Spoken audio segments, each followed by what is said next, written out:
Colonel Ramprasad আচার্য। বছর আহ্বান অবিলম্বে প্রথম শ্রেণী থেকে অষ্টম শ্রেণী পর্যন্ত পাস।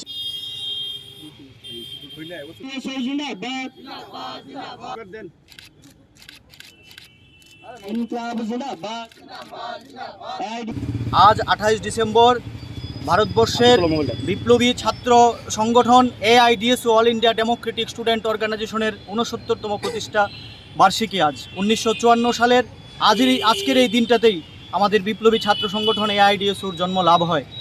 আমরা বিজ্ঞানভিত্তিক ধর্মনিরপেক্ষ গণতান্ত্রিক শিক্ষা ব্যবস্থা চালুর দাবিতে আমরা সারা দেশব্যাপী আমাদের আন্দোলন চলছে এবং আজও যে শিক্ষার উপর নানাভাবে শিক্ষার যে ক্ষতিগ্রস্ত হচ্ছে, নানাভাবে আক্রমণ হচ্ছে শিক্ষার উপর, এই যে আপনারা শুনেছেন জাতীয় শিক্ষানীতি 2020 যেটা চালু হলো, সারা দেশব্যাপী যে সরকারি শিক্ষা ব্যবস্থা সেটার মান নষ্ট হয়ে যাবে এবং এই রাজ্যেও 1 থেকে 8 পর্যন্ত পাস ফেল না থাকার ফলে দেখা গেল বহু ছাত্রছাত্রী শুদ্ধ করে বাংলা পড়তে পারছে না, রিডিং পড়তে পারছে না, ইংরেজি অঙ্ক তো দূরের কথা। এবং সর্বোপরি শিক্ষার যে বেসরকারীকরণ, শিক্ষার যে বাণিজ্যিকীকরণ হচ্ছে, তাতে সাধারণ ঘরের ছেলেমেয়েরা আগামী দিন পড়াশোনা করতে পারবে না। আমরা লক্ষ্য করছি যে সরকারি স্কুল 100টি রাজ্যের বাছাই করা স্কুলকে বিদ্যাজ্যোতি প্রকল্প নিয়েছে।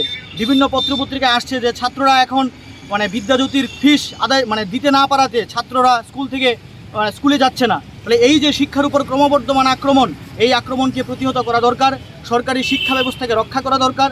তাই resist NEP and safe public এডুকেশনের দাবিতে আমরা সারা দেশব্যাপী আমাদের ছাত্র সংগঠন আন্দোলন চলছে এবং আজকের দিনে সারা দেশব্যাপী আমাদের এই প্রতিষ্ঠা দিবস আমরা পালন করছি।